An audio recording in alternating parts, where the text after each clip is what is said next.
Assalamualaikum warahmatullahi wabarakatuh. Welcome back to my YouTube channel. Balik lagi bareng aku, Bidan Cici. Hari ini akan ngebahas tentang tips melancarkan ASI. Dan it's time to baby care segment. Bagi kalian yang baru aja gabung di channel YouTube aku, channel ini mengedukasi kalian tentang health care, baby care, tips dan review.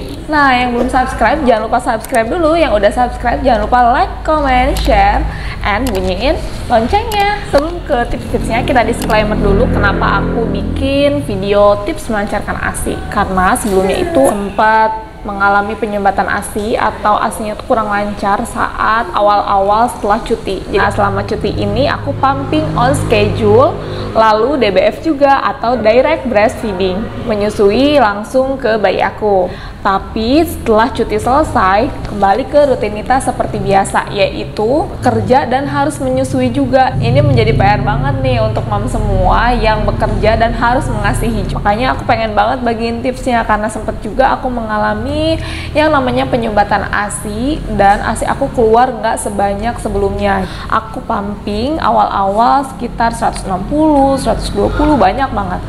Setelah aku bekerja, aku pumping hanya 60 cc, kadang 50 cc, kadang 2 payudara itu hanya 100 cc aja. Ada apa nih? Kenapa jadi berubah? Kenapa ASI aku jadi berkurang? Aku akan ngebagiin tips memperlancar ASI.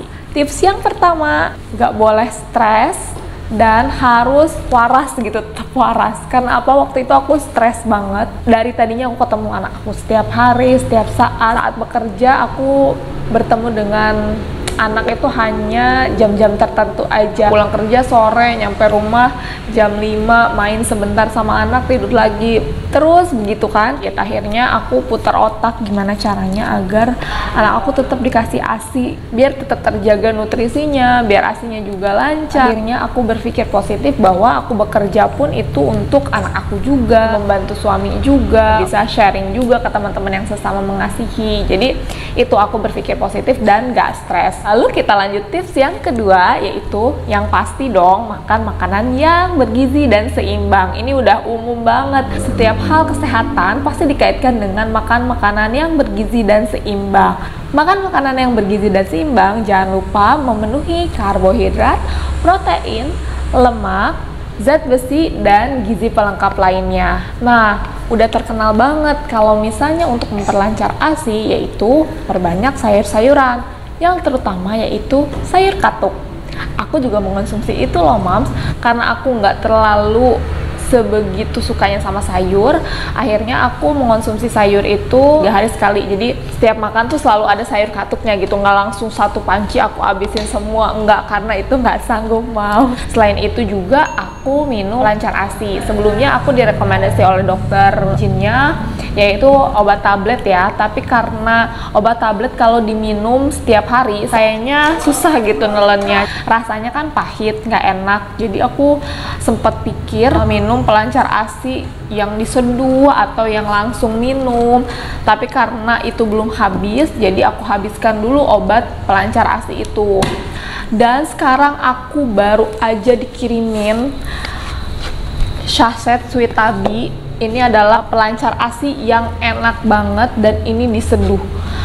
Telat banget aku baru tahu sekarang. Akhir-akhir ini juga ASI aku enggak yang sedikit sih, untuk bayi aku cukup aja. Tadinya aku akan mereview ini itu setelah minum 7 hari, tapi pas aku minum hari pertama aja ASI aku sudah lebih banyak dari biasanya. Sehari aja tuh udah ngefek gitu. Nah, Sweet Tabby ini ada rasa yang vegetable and lemon. Jadi kalau misalnya moms yang kurang suka makan sayur setiap saat bisa minum ini. Ini tuh minumnya sehari 2 kali moms. Ada juga yang rasa almond vanilla.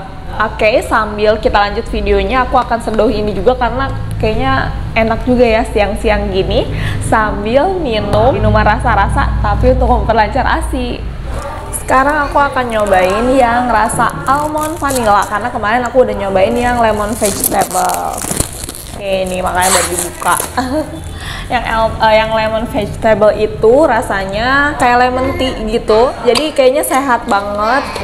Bahan-bahannya organik gitu. Rasa bahwa itu pelancar ASI yang berkhasiat banget. Ya, sekarang aku mau yang almond vanilla kayak gini. Ini caranya gampang banget, tinggal disobek aja. Terus kita tuangin.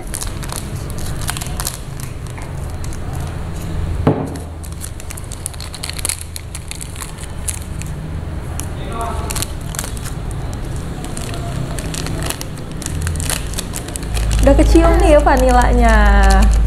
Bagi yang suka susu ini enak banget. Kalau aku lebih suka susu sih sebenarnya daripada sayur. Nah, kita tambahin kira-kira 150 ml air hangat. Kalau mau yang hangat, tapi kalau mau yang dingin tambahinnya dikit aja. Biar larut aja. Nih, kayak aku tambahin dikit aja biar larut air hangatnya. Setelah itu akan aku tambahin es batu.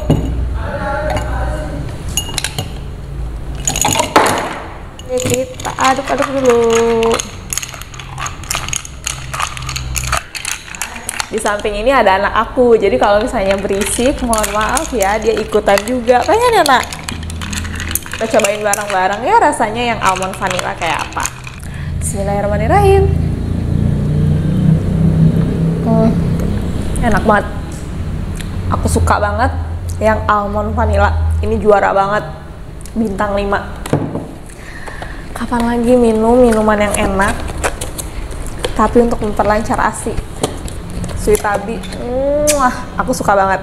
Selain itu juga aku makan makanan protein. Nah, banyak banget nih mitos di masyarakat bahwa kita tuh nggak boleh makan ikan, nggak boleh makan telur sehabis melahirkan. Tapi itu aku terjang semua moms. Karena apa?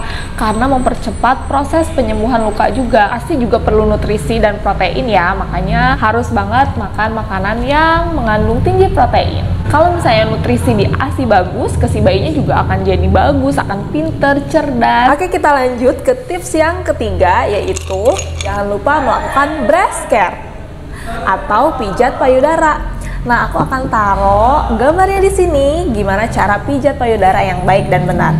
Kalau misalnya banyak komen dan like juga banyak, aku akan bikin video terpisah mengenai breast care atau pijat payudara. Ini dilakuin minimal sehari sekali aja nih, karena ini ngebantu untuk memperlancar ASI dan juga ada beberapa bagian kelenjar ASI yang bisa lancar kalau dipijat payudara. Atau bisa juga kita minta bantuan ke suami kita tercinta untuk memijat payudara atau untuk memijat daerah punggung, karena itu juga akan merangsang hormon prolaktin keluar dan tidak ada penyumbatan payudara lagi. Kemarin pas aku di rumah sakit, aku dibantuin pijet sama teman aku dan alhamdulillah itu langsung lancar, relax banget, enak banget, top banget deh kalau misalnya 3 tadi udah moms lakuin semua. Lalu yang keempat yaitu kalau misalnya ada bendungan ASI atau payudaranya bengkak, kompres menggunakan air hangat. Karena prinsipnya air hangat itu membuka pori-pori kan moms. Kita kompres dengan air hangat akan membantu ngebuka kelenjar-kelenjar susunya itu untuk lebih besar dan akhirnya ASI-nya keluar lebih lancar. Selanjutnya, tips memperlancar ASI yang kelima yaitu sering-seringlah memberikan ASI secara direct breastfeeding ataupun secara pumping. Karena apa? Karena semakin sering diberikan, semakin sering kita pumping, itu akan semakin memicu pengeluaran ASI dan akhirnya ASI akan lebih lancar, lebih banyak dari biasanya. Kalau misalnya biasanya pumping hanya satu payudara aja, saya rekomendasikan untuk melakukan pumping sekaligus 2 payudara, atau yang satu direct breastfeeding, yang satu lagi langsung pumping. Jadi otak kita langsung men-set bahwa si payudara ini harus memproduksi ASI lebih banyak dari biasanya, atau disebut juga power pumping. Power pumping itu dilakukan saat pertama pumping selama 20 menit, lalu istirahat 10 menit. Selanjutnya dilakukan lagi pumping 10 menit, setelah itu istirahat 10 menit, lalu pumping lagi 10 menit. Dan total semuanya power pumping dilakukan selama 60 menit. Jika payudaranya benar-benar sedang tersumbat, lakukan power pumping 2-3 kali sehari. Tapi kalau misalnya lancar seperti biasa saja, sehari sekali juga nggak apa-apa kok moms. Selanjutnya tips yang keenam, lakukan istirahat yang cukup ya moms. Jadi saat awal-awal lahiran biasanya kita ikut begadang tuh sama anak bayinya. Nah kalau misalnya pas anak kita tidur siang, kita juga harus melakukan tidur siang. Jadi ritme tidurnya ngikutin si anak ya mams. Jangan terkena mitos bahwa tidur siang itu akan mengakibatkan darah putih naik. Darah putih naik itu artinya, aku nggak tahu ya kalau di masyarakat darah putih naik itu artinya apa. Tapi kalau dalam bahasa medis, darah putih itu adalah leukosit. Leukosit naik itu artinya berarti ada infeksi. Tidak ada hubungan infeksi dengan tidur.